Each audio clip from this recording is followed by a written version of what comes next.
위력이라고 하는 말씀의 제목을 가지고 함께 묵상해 보고자 합니다. 좀 더 정확하게 표현하면 복음의 위력이라기보다는 복음의 위대성입니다.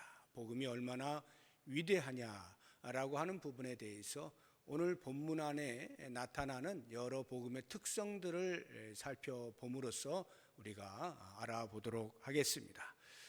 한 4가지 정도를 생각해 볼 텐데, 가장 먼저 생각해 볼 수 있는 것은 복음의 역동성입니다.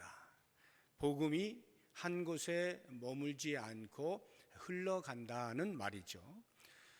우리가 사도행전 1장에서부터 7장까지의 내용을 요약해 보면, 예수님이 부활하신 이후에 제자들이 한 곳에 머물러 기도하면서 성령이 오시기를 기다리죠. 오순절에 성령이 강림하시게 되면서 놀라운 일이 일어납니다. 그러면서 교회가 태동을 하게 되어지고, 그 교회 안에 내적으로는 놀라운 공동체의 삶이 아름답게 펼쳐지게 됩니다. 뿐만 아니라 외적으로는 사도들이 계속적으로 복음을 증거하면서 회심자들이 늘어나게 됩니다. 이러한 일들을 경험하고 있는 당시 초대교회의 성도들을 우리가 생각해 볼 때, 그들의 마음 가운데는 비록 복음으로 인하여서 외부에서의 압박이 없지 않지만, 그럼에도 불구하고 그 복음 때문에 얻게 되어진 생명과 구원의 은혜, 그리고 삶의 대대적인 변화, 변혁들을 경험하게 되어질 때에 그 복음보다 더 가치가 있는 것은 없다라고 생각하였을 것입니다. 복음으로 말미암아 얻게 되어지는 만족감은 그 무엇으로도 비교할 수가 없었을 것입니다. 그러니 당연히 그 복음을 꼭 붙잡고 결코 이 복음을 놓치지 않으리라 생각을 했을 것이고요. 그 복음으로 말미암아 얻게 되어지는 놀라운 은혜들을 만끽하고 있었을 것입니다. 그런데 8장으로 넘어오게 되면서 순식간에 그 상황이 반전이 됩니다. 스데반의 연설로 인하여서 박해가 일어나는데, 이전에 보여주었던 부분적이고 일시적인 박해가 아니라 전면적으로 큰 박해가 일어나게 됩니다. 그래서 사도행전 8장은 새로운 마디의 시작이라 볼 수가 있습니다. 당시 초대교회 성도들이 품었던 그 소망, 우리가 이 안에서 복음을 잘 간직하고 이 큰 기쁨을 계속해서 누릴 것이다 라고 했던 이 소망이 순식간에 깨어진 것이죠. 그래서 박해와 더불어서 복음이 흩어지게 됩니다. 예루살렘 안에 간직하리라 생각했던 그 복음이 유대와 사마리아 계속해서 흩어지게 된 것이죠. 고인물은 썩기 마련 아니겠습니까? 하나님께서는 복음을 고인물로 두지 아니하신 것이죠. 둑을 터뜨린 겁니다. 그리고는 흘러가게 만드신 것이죠. 예수님께서 승천하시면서 제자들에게 남겨두셨던 말씀, 예루살렘과 온 유대와 사마리아와 땅 끝까지 이르러서 내 증인이 되어라 라고 말씀하신 그 말씀을 실현하지 못하고 예루살렘 안에서만 복음을 즐거워하였던 그들을 강제로 흩으시기 위해서 큰 박해를 주셨고, 드디어 복음은 계속해서 흘러가는 역동성 있는 모습을 보이게 된 것입니다. 이러한 복음의 흐름이라고 하는 것은 말 그대로 흘러가는 것입니다. 장소를 옮기는 것이 아니라 흘러가는 거예요. 예루살렘으로부터 시작해서 유대 다른 지역으로, 사마리아로 계속 복음이 흘러갑니다. 옮겨간 것이 아니에요. 그래서 1절을 보시게 되면, 그날에 예루살렘에 있는 교회에 큰 박해가 있어 사도 외에는 다 유대와 사마리아 모든 땅으로 흩어지니라 말씀하시므로, 사도들은 계속해서 예루살렘에 머물면서 복음을 증거하고 있었다는 것을 우리에게 알려주고 있는 것입니다. 그렇게 보자고 하면 이 복음의 특성은 단순한 지리적 옮김이 아니라 흘러가는 것. 요즘 우리가 코로나19로 인하여서 너무나 고통을 받고 있는데 마치 이와 비슷해요. 그 형태가 전염이 된다는 것입니다. 복음이 여기에서 저기로 계속 전염되어 흘러가는 것입니다. 물론 그 전염이란 나쁜 의미가 아니죠. 행복 바이러스, 생명 바이러스라고 말할 수가 있겠죠. 생명을 흘려보내는 그러한 일이 일어나게 되는 것이죠. 이것이 하나님의 마음이에요. 세상을 향하여, 온 인류를 향하여 가지고 계시는 하나님의 마음이죠. 이 땅에 있는 어느 한 민족, 어느 한 종족도 빠짐없이 모두가 다 복음을 듣기 원하시는 하나님의 마음. 그래서 그 복음은 흘러갈 수밖에 없는 것이에요. 비록 예루살렘이라고 하는 지역을 근원지로 하였지만 거기에서부터 계속 복음은 흘러가서 우리가 흔히 말하는 5대양 6대주에 이르기까지 어느 한 구석에도 미치지 아니하는 곳이 없는 그러한 복음의 역동성, 바로 이것 때문에 우리 민족도 140여 년 전에 복음이 흘러들어와 우리가 그 복음을 듣고 생명을 얻고 구원의 은혜를 입은 것 아니겠습니까? 그렇다고 한다면 비단 이것은 우리에게만 미쳐지는 은혜가 아니라 이 땅의 어느 한 부족, 종족도 빠짐없이 아프리카에 있는 저 구석에 있는 한 종족에게까지라도 복음이 증거되어지는 일이 있어야 하고, 그것이 바로 복음의 특성이라 할 때 우리는 복음의 위대함을 알게 되어지는 것입니다. 두 번째로 복음의 위대함이라고 하는 것은 이러한 특성을 가지고 있기 때문인데 복음의 생명력입니다. 복음은 박해 가운데서도 꽃을 피웁니다. 초대교회 당시의 정황을 우리가 생각해 보면 복음이라는 말과 박해라는 말은 떼어놓을 수가 없는 깊은 관계를 가지고 있는 것을 보게 됩니다. 마치 바늘과 실 또는 동전의 양면과도 같이 복음하면 박해가 항상 따라오는 모습을 보게 되어지는 것입니다. 복음이 활발하게 선포되어질 때에 외부에서는 큰 도전이 있습니다. 특별히 유대교를 신봉하고 있던 당시의 종교 지도자들, 권력의 핵심에 있던 그들은 자기들이 행한 바 예수에 대한 악이 드러날까 하여서 이 복음을 억제하고자 하는 힘을 쓰는 것을 우리가 보게 됩니다. 끊임없이 자기들이 가지고 있는 모든 권력을 동원해서 복음을 막고자 하는 것이죠. 그렇지만 복음을 막으면 막을수록 교회 내부에서는 그보다 더 큰 응전이 있었다는 것을 알게 되어집니다. 우리가 하나님 앞에서 너희의 말을 들으랴, 하나님의 말씀을 들으랴, 너희는 무엇을 선택할 것 같으냐, 이렇게 하면서 당당하게 응전하는 모습을 우리가 보았습니다. 복음 때문에 박해를 받으면, 능욕을 받으면 오히려 우리가 예수의 이름 때문에 능욕을 받았다라고 하는 것을 자랑스러워하고 마치 자격증을 딴 것처럼 기뻐하는 그러한 모습들을 보이면서 당당한 응전을 했던 것을 봅니다. 우리는 이것이 보통 사람으로서는 할 수 없다는 것을 너무나 잘 압니다.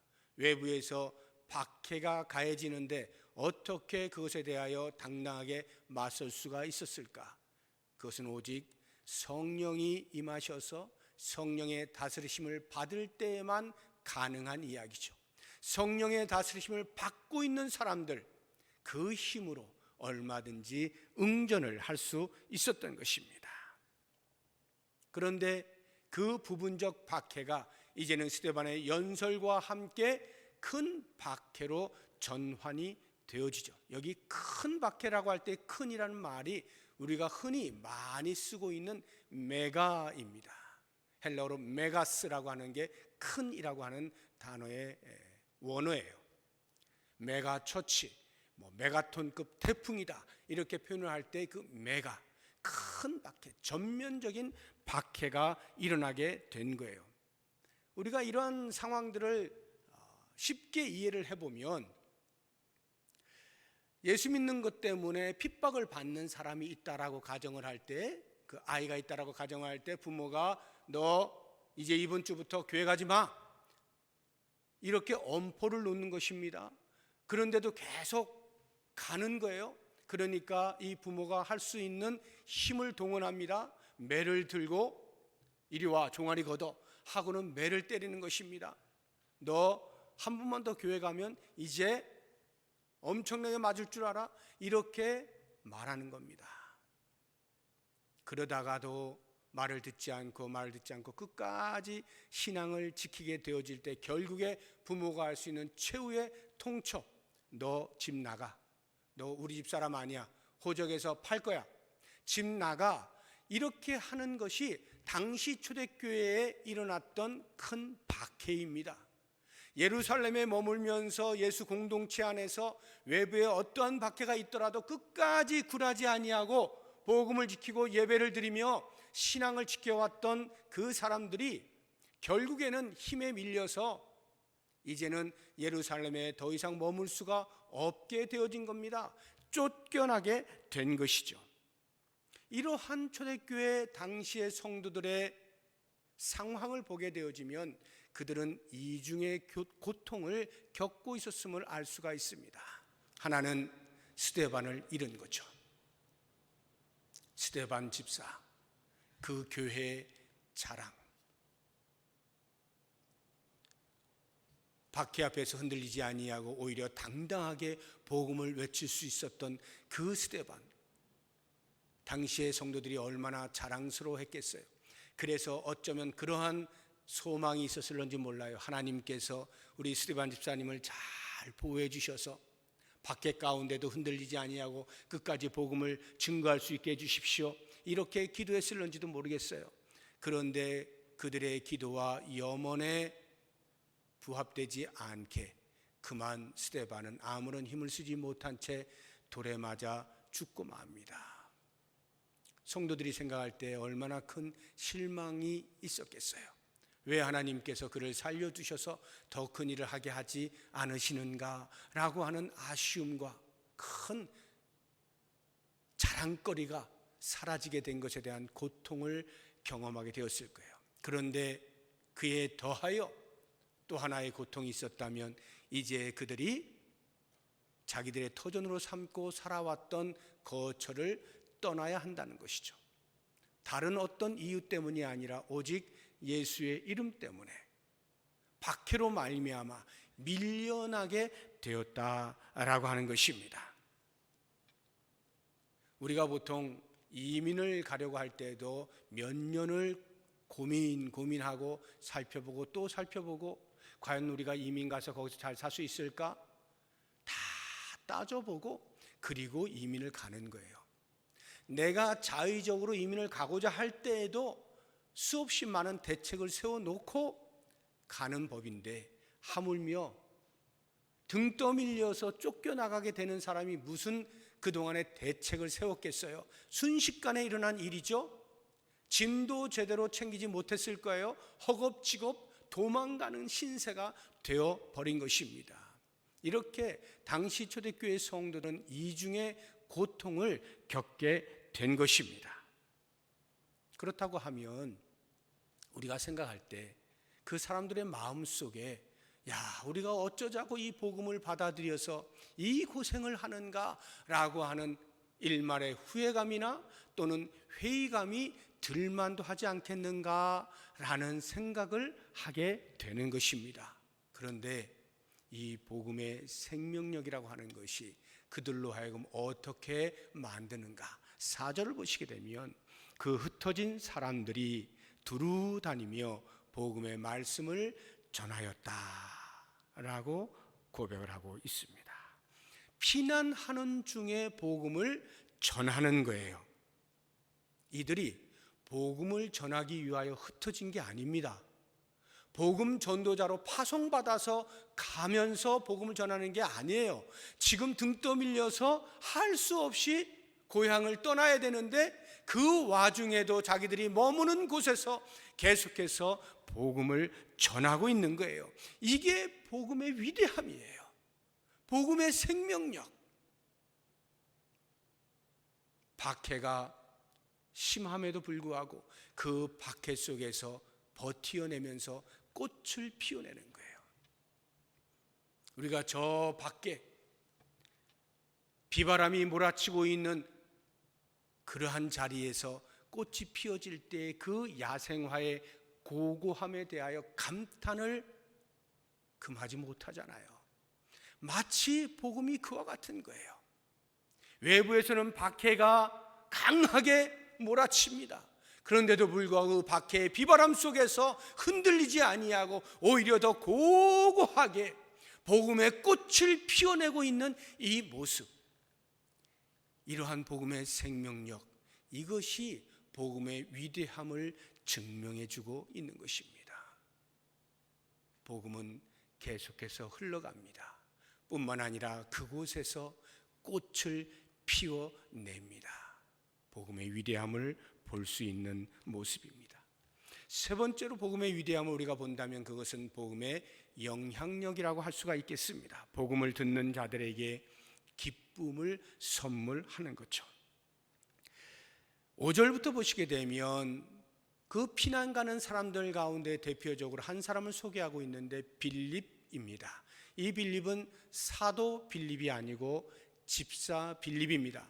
7명의 집사를 뽑은 그 가운데 한 사람이었던 이 빌립 집사도 쫓겨나게 됩니다. 그러면서 사마리아 성에 들어가게 되었습니다. 거기에서 다른 흩어진 사람들과 다를 바 없이 복음을 전하게 됩니다. 그 결과 사마리아 사람들이 전부 기쁨을 누리죠. 8절을 보세요. 그 성에 큰 기쁨이 있더라. 사마리아 성 안에 있는 모든 사람들에게 큰 기쁨이 임하는데 그 이유는 복음을 들었기 때문입니다.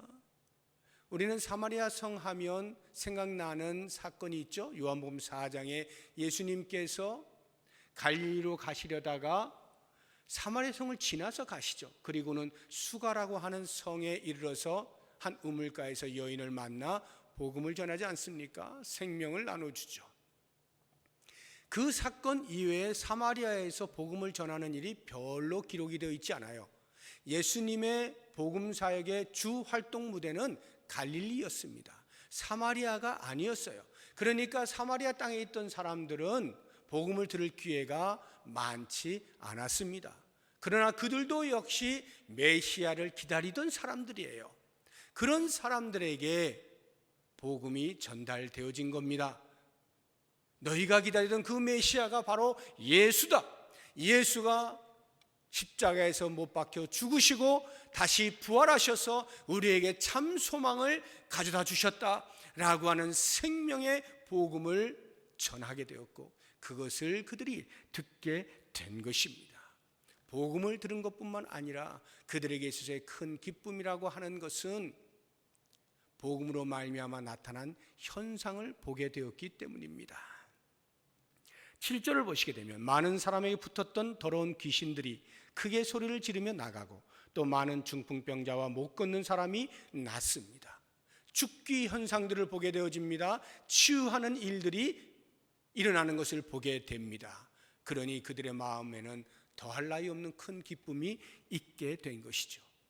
또 하나의 기쁨의 이유가 있다라고 하면 그것은 다름 아닌 빌립이 복음을 전하였다는 데 있습니다. 빌립은 비록 헬라파 유대인이긴 하지만 유대인입니다. 유대인은 사마리아 땅에 사는 사람들을 사람 취급하지 않습니다. 그래서 평소에 상종하지 않아요. 예수님께서 수가성의 여인을 만난 것도 획기적인 이유가 바로 거기에 있는 것입니다. 일반적으로 유대인들은 사마리아 사람들을 너희들은 정통성을 잃어버렸다 라고 해서 상종치 아니하고 사람 취급을 하지 않았던 겁니다. 그런데 바로 그러한 유대인으로부터 복음을 듣게 되었을 때에 그들은 깜짝 놀라는 것이죠. 복음이 이렇게 놀라운 것인가? 복음이 인종을 넘어서는구나. 사회가 구별해 놓은 그 어떠한 장벽을 다 무너뜨리고 복음은 흘러가는구나 라고 하는 것을 깨닫게 되었을 때에 그들의 마음 가운데는 말할 수 없는 기쁨이 일어나게 된 것이죠. 복음의 영향력, 복음은 사람들에게 기쁨을 선사한다 라고 하는 이것을 우리가 보게 되어질 때에 복음의 위대함을 알게 되는 것이에요. 우리가 마지막으로 한 가지 더 살펴보자고 한다면 복음의 평등성입니다. 복음의 평등성이 복음의 위대함을 증명해 주고 있습니다. 다시 말하면 복음은 복음에 굴복된 자는 누구든 상관하지 아니하고 전부 복음의 전달자로 쓰신다라고 하는 것입니다. 복음의 전달의 통로로 삼는다라고 하는 것이에요. 복음이라고 하는 것은 듣는 사람을 차별하지 않아요. 그래서 어떠한 색깔의 얼굴을 가지고 있는 사람이라 할지라도 다 복음을 들을 권리가 있어요. 하나님은 어느 누구를 차별하지 아니하셔요. 지위 고하를 막론합니다. 지식의 유무를 막론해요. 남녀 상관없습니다. 과거를 살았던 사람이나 현재를 사는 사람이나 미래의 어떤 누구도 막론하고 전부 복음을 들을 수 있는 기회를 제공해 주십니다. 듣는 사람을 차별하지 않아요. 그런데 더 놀라운 것은 복음은 전하는 사람도 차별하지 않는다라고 하는 것입니다.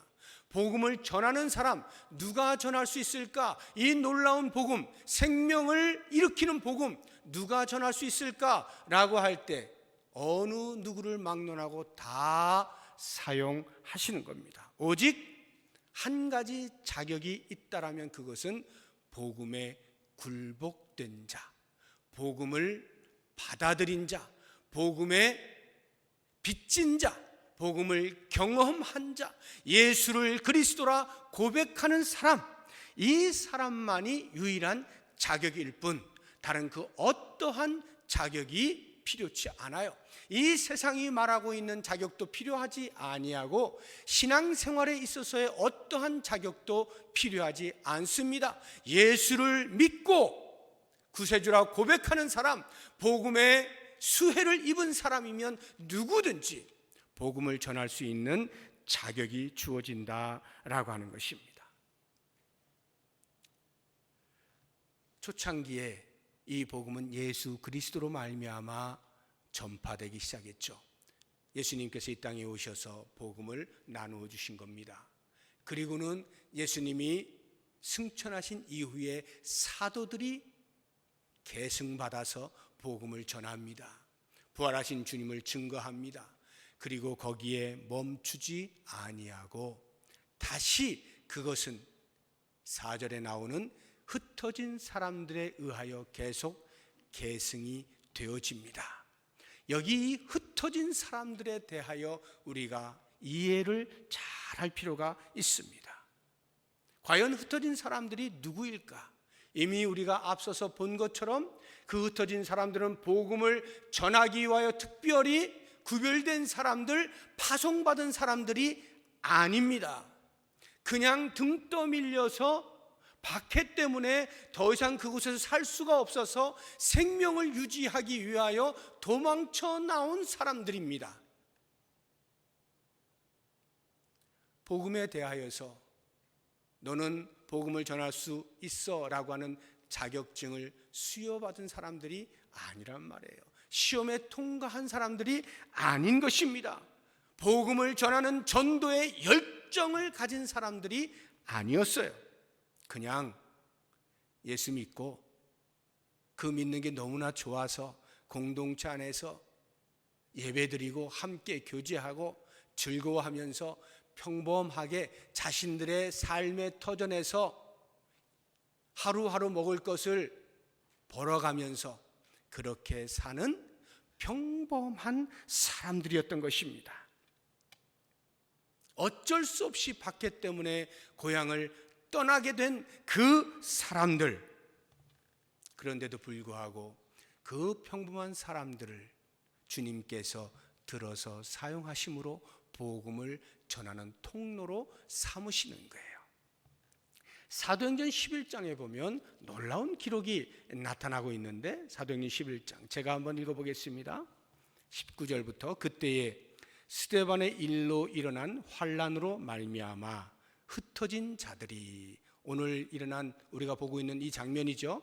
그 사람들 중에 베니게와 구브로와 안디옥까지 이르러 유대인에게만 말씀을 전하는데, 당시에 흩어진 사람들이 아직도 유대인 개념이 있는 사람들은 다른 사람들에겐 전하지 않아요. 이방인들에게 전하지 않아요.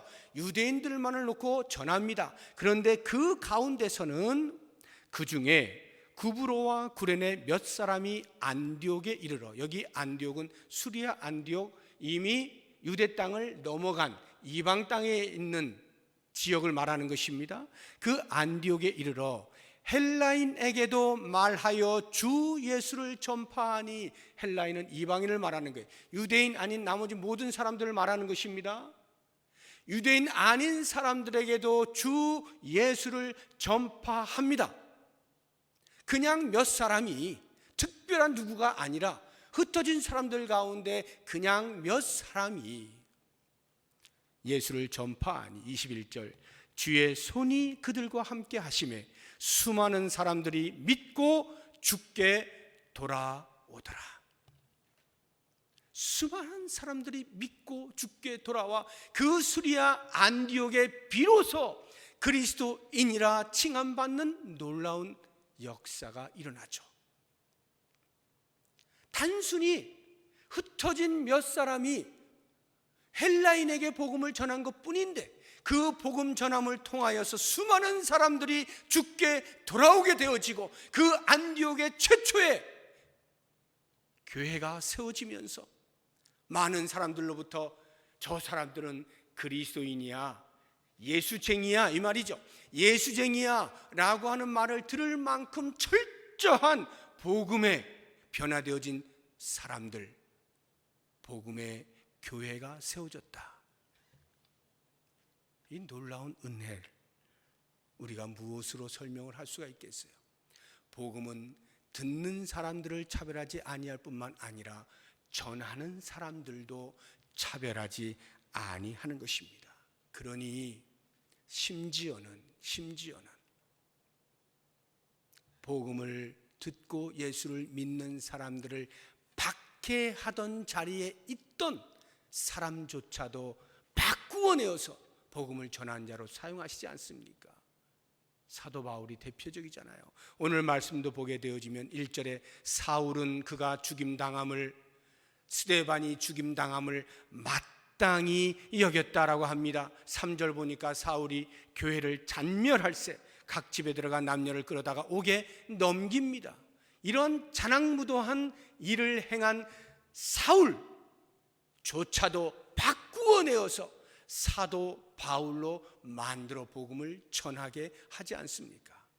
저는 요즘 일어나고 있는 이 일들 가운데에서 우리 구리에서 이단 상담소를 운영하시고 구리 초대교회 담임하고 계신 신현욱 목사님이라는 분, 여러분도 많이 이름을 이제 들어보셨을 겁니다. 이 신천지로 인하여서 한 20여 년 동안 그 신천지에서 아주 높은 자리에서 일을 하다가 2006년인가요? 그때 이제 나와서 다시 신학을 하고 우리 종신에서 목사 안수를 받고 목사가 되어서 이단들을 퇴치하는 일에 앞장서서 일하고 있는 분인데, 우리가 그 이전의 삶을 돌아다 보면 그 사람은 우리의 원수예요. 사도 바울은 예수를 믿기 전에 교회를 박해하던 사람이죠. 이분은 교회를 무너뜨리기 위해서 모략을 꾸미던 사람입니다. 모사꾼이에요. 그런데 그 사람을 하나님께서 바꾸어내십니다. 새 사람으로 만드십니다. 복음으로 변화시켜요. 그러더니 급기야는 복음을 전하는 사람으로 만듭니다. 복음의 평등성이죠. 복음을 전한다라고 하는 것, 그 복음의 능력과 복음의 생명력과 복음의 가치 때문에 마치 그에 걸맞은 어떤 누군가가 복음을 전해야 된다라고 생각이 들지 모르지만 그렇지 않습니다. 지극히 평범한 사람, 아니 예수를 이제 갓 믿어서 저 예수 믿습니다 라고 하는 초보자조차도 복음을 전할 수 있는 자격이 주어지는 것이고요, 심지어는 교회에 대하여 박해를 하고 교회를 없이 하기 위해서 모략을 꾸미던 사람들조차도 하나님의 손에 의하여 바뀌어 복음을 전할 수 있는 자리에 있을 수 있다 라고 하는 것을 우리가 생각해 보면, 복음을 전한다 라고 하는 것에는 세상의 그 어떠한 기준도 또는 신앙생활에 있어서의 그 어떠한 기준도 필요치 않다는 것을 알게 되는 거예요. 오직 복음의 수혜를 입은 자, 복음의 은혜를 아는 자, 예수를 믿어 구원을 얻었다고 하는 사실을 깨달은 자면 어느 누구를 막론하고 복음을 증거할 수 있는 이 사실을 기억하게 될 때 복음이 얼마나 위대한가 라고 하는 것을 깨닫게 되는 것입니다. 우리는 바로 그 복음의 위대함으로 인하여서 오늘도 주님 앞에 설 수 있는 자가 되었고 주님을 경배할 수 있는 자가 되었고, 그래서 우리에게 맡겨주신 복음을 전하는 사역을 감당할 수 있는 자들이 되었습니다. 회피하지 아니하고 복음을 전하는 자리에 어느 때 어느 순간에도 설 수 있기를 바라고, 특별히 요즘과 같이 이렇게 모든 사람들의 마음이 위축되어져 있는 이때에 여전히 어디에 생명이 있는지, 어디에 소망이 있는지, 어디에 참된 위로와 평안이 있는지 예수 그리스도를 그 어느 때보다도 생생하게 증거할 수 있으면 좋겠어요. 저에게 어떤 분이 문자로 좋은 글을 하나 보내주셨는데 거기에 보면 이런 예화가 있더라고요. 어느 할머니가 예수를 믿게 되었어요. 그런데 이 할머니가 눈이 안 보이는 거예요. 예수님을 믿는 이 감격이 너무 커서 어떻게든지 한 사람에게라도 복음을 전하고 싶은데 눈이 안 보이니까 어떻게 해야 복음을 전할 수 있지 고민하다가 생각해낸 것이 있습니다. 그리고 목사님에게 찾아가서 요한복음 3장 16절을 펴달라고 부탁을 합니다. 폈어요. 하나님이 세상을 이처럼 사랑하사 쭉 거기다가 빨간 줄을 그어달라고 부탁을 해요. 그래서 목사님이 빨간 줄을 그어주었습니다. 왜요? 이거 왜 이렇게 긋는데요? 보이지도 않으시면서. 그 할머니가 복음을 전하려고요 그러는 거예요. 그 목사님이 의아한 거예요. 아니 어떻게 안 보이는데 어떻게 복음을 전한다는 거지? 그리고는 그 할머니가 복음을 전하기 시작하는데 학교 앞에 갑니다. 학교 끝나고 이제 나오는 학생들에게 붙잡아요. 근데 할머니가 눈이 안 보이잖아요. 그러니까 당연히 불쌍한 마음이 생기잖아요. 학생 이리 와봐. 나 좀 도와줘. 내가 뭐 좀 보고 싶은데 눈이 안 보여서 이거 좀 읽어줘 하고는 성경책을 펴고는 빨간 줄 거져 있는 거 있지? 그거 좀 읽어줘 이런다는 거예요. 하나님이 세상을 이처럼 사랑하사 독생자를 주셔서 쭉 읽어줍니다. 그러면 이 할머니가 그때부터 이야기하기 시작하는 거예요. 학생 이거 무슨 말인 줄 알아? 이래가지고 복음을 전하면서 한 명, 두 명 그의 사는 날까지 복음을 증거하는 멋진 삶을 살았다는 그러한 예화의 글을 저에게 보내줬어요. 제가 그 글을 읽으면서 이야 정말 가슴이 막 터져나가는 것 같은 거예요.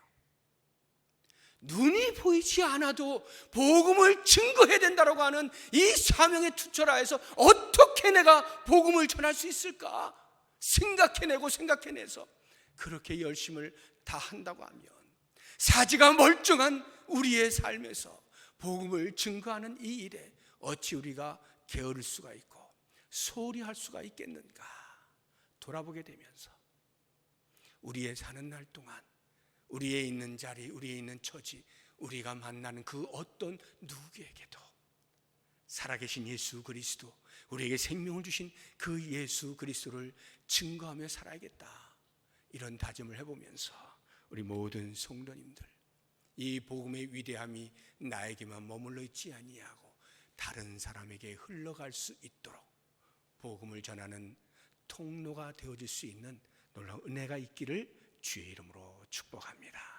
기도하겠습니다.